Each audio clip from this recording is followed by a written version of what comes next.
Hello तो friends, जैसा आपने थंबनेल पर देखा, आज हम पढ़ेंगे डेंसिटी ऑफ यूनिट सेल। देखिए, डेंसिटी ऑफ यूनिट सेल के हम बारे में बात कर रहे हैं। घनत्व इकाई कोष्ठिका का। देखिए, घनत्व का अर्थ क्या है कि मास अपॉन वॉल्यूम। कोई भी पदार्थ है हमारे पास, उसका हम घनत्व कैसे ज्ञात करेंगे? उसका द्रव्यमान बटा उसका आयतन। सामान्य घनत्व की ये होती है पहचान कि हम जब घनत्व किसी चीज़ का ज्ञात करेंगे तो वो है m upon v, mass upon volume. अब हम यहाँ पर बात कर रहे हैं इकाई कोष्ठिका का घनत्व। यहाँ पर देखिए, अब इकाई कोष्ठिका का जो हम जब घनत्व ज्ञात करेंगे तब हम कहेंगे, देखिए हम यहाँ पर इसको ध्यान में रखना है, हम एक यूनिट सेल ले रहे हैं, इकाई कोष्ठिका ले रहे हैं। और सामान्य इस चैप्टर में हम घनीय इकाई कोष्ठिका को काम में लेते हैं। जैसा कि मैंने यहाँ पर जो उतारा है वो एक घनीय इकाई कोष्ठिका है, क्यूबिक यूनिट सेल है, ये इकाई कोष्ठिका ही है। अब हम इसमें इसका घनत्व ज्ञात कर रहे हैं। अब देखिए, सामान्य होता है m अपॉन v, घनत्व का फॉर्मूला। जब हम इकाई कोष्ठिका के बारे में बात करेंगे तब हम बताएंगे कि इकाई कोष्ठिका का द्रव्यमान बटा इसका आयतन, वो होता है इकाई कोष्ठिका का घनत्व। तो हम लिखेंगे इकाई कोष्ठिका का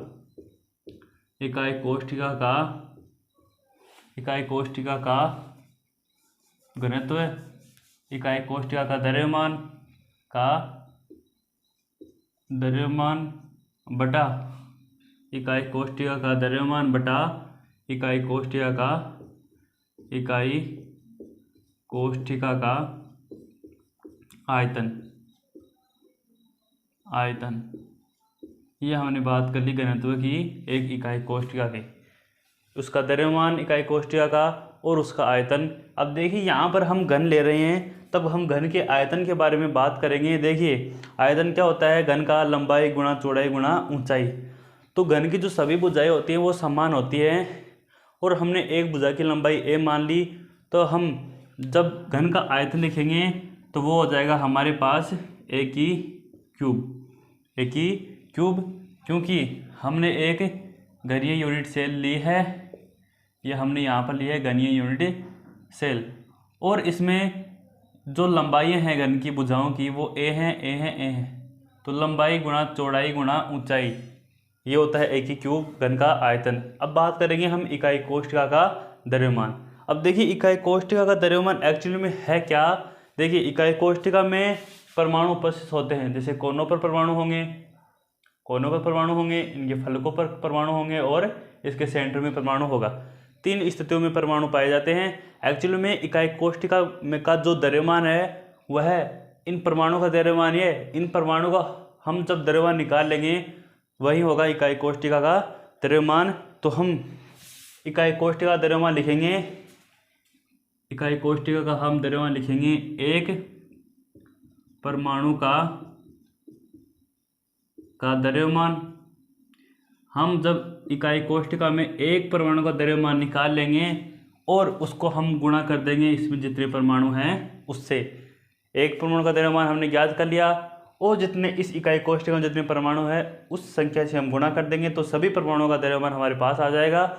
और परमाणुओं का द्रव्यमान आने से ही हमारे पास इकाई कोष्ठिका का द्रव्यमान आ जाएगा। और ये नीचे है इसका आयतन। तो हमारे पास जो फॉर्मूला बनता है घनत्व का वो बनता है Z। देखिए, जो हम एक परमाणु का जो द्रव्यमान लिखेंगे वो लिखेंगे स्मॉल m से। अब देखिए, जो एक परमाणु का द्रव्यमान होता है, एक परमाणु का जो द्रव्यमान होता है वो जिस धातु से वो इकाई कोष्ठिका बनी है उसका मोलर वेट बटा अवोगाद्रो संख्या से जब हम भाग कर देंगे तब हमारे पास जो एक परमाणु का द्रव्यमान आएगा वो ये आएगा। ये है मोलर द्रव्यमान, ये है मोलर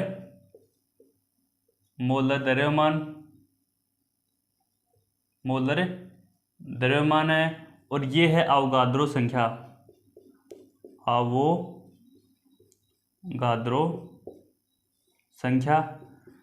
देखिए, जो अवोगाद्रो संख्या होती है उसका जो मान होता है वो होता है 6.023 × 10⁻23। ये होता है अवगाद्रो संख्या का मान, और ये है इसका कोई भी हमारे पास इकाई कोष्ट का है, वो जिस तत्व से मिलकर बनी है उसका मोलर द्रव्यमान हम लिख देंगे और उसको अवगाद्रो संख्या से भाग कर देंगे, तब हमारे पास जो आएगा वो एक परमाणु का द्रव्यमान आ जाएगा। अब ये मान हम यहाँ पर रख देंगे एक परमाणु के द्रव्यमान के स्थान पर। अब देखिए एक परमाणु का द्रव्यमान हम लिख रहे हैं, तब यहाँ पर m/Na और ये नीचे है A³ इस प्रकार जो हमारे पास ये फॉर्मूला आया है, ये आया है इकाई कोष्टिका में घनत्व को ज्ञात करने का। इस फॉर्मूले की सहायता से हम किसी भी प्रकार के प्रश्न को हल कर सकते हैं। अब देखिए कुछ प्रश्न, तो देखिए इस प्रश्न को देखिए, जो ये प्रश्न है ये नीट 2013 में ये प्रश्न आया हुआ है और हर साल इसी प्रकार के प्रश्न आते हैं। आपको बस इस जो ये टॉपिक है इस पॉइंट की ये खासियत है कि जो इसके सवाल होते हैं वो सिंपल होते हैं, लेकिन जो इसकी कैलकुलेशन होती है वो थोड़ी सी हार्ड पड़ती है या थोड़ी सी टिपिकल पड़ती है। बस आपको इसकी कैलकुलेशन में ही ध्यान रखना है, बाकी ये टॉपिक बहुत आसान है। अब देखिए इस प्रश्न को हम सोल्व करते हैं। अब देखिए एक धातु का FCC जालक है, FCC जालक है। FCC जालक का अर्थ यह है कि जो एक इसमें यूनिट सेल है वो FCC व्यवस्था में है, FCC व्यवस्था में है जो यूनिट सेल है। अब देखिए FCC व्यवस्था होती है, उसमें परमाणु जो होते हैं वो कोनों पर होते हैं, परमाणु होते हैं वो कोनों पर होते हैं और इसके फलक के केंद्र पर होते हैं, और इनके फलकों के केंद्र पर होते हैं। ये होती है FCC की व्यवस्था, कोनों पर होंगे और फलक के केंद्र पर होंगे। अब देखिए इसमें हम जब Z का मान ज्ञात करेंगे तो इसमें से कोने पर 8 परमाणु हैं और एक परमाणु का जो योगदान होता है वो होता है 1/8 प्लस फलकों के केंद्र पर परमाणु 6 हैं और एक पर जो योगदान होता है वो आधा होता है। तब इस प्रकार जो यहाँ पर जो Z का मान आएगा वो आएगा 4। अब देखिए डेंसिटी का फॉर्मूला क्या होता है, आगे पढ़िए एक बार प्रश्न को। इकाई कोष्ठिका के किनारे की लंबाई है वो 404 पिकोमीटर दी गई है।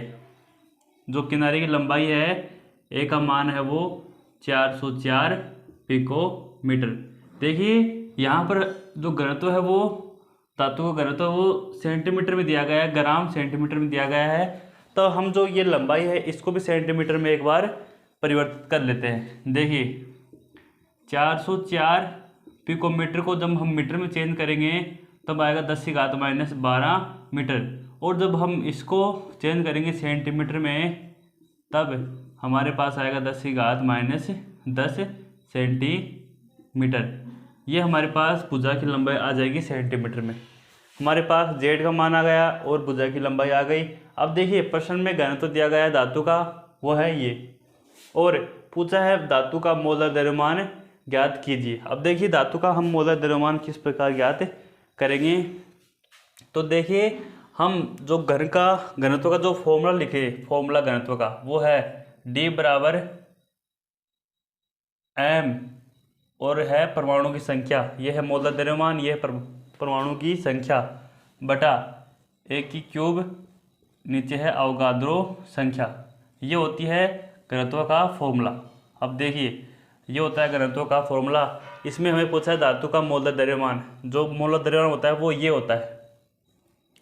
Z का मान हमारे पास ये है, A का मान हमारे पास ये है, Na प्रश्न में हमें दिया गया है जो ये है, और D हमें यहाँ पर दिया गया है। अब देखिए जो मान है ये हमें फॉर्मूले में ही पुटअप करने हैं, बाकी एकदम सिंपल है। जो मान है ये फॉर्मूले में ही पुटअप करने हैं, जो कि हम यहाँ पर आपको बताते हैं कैसे। देखिए यहाँ पर हम मोलर मास ज्ञात करें, मोलर मास ज्ञात कर रहे हैं। तो देखिए ये हो जाएगा डेंसिटी A³ अवगाद्रो संख्या बटा परमाणु की संख्या। हमें प्रश्न में डेंसिटी दिया गया है, डेंसिटी जो दी गई है वो 2.72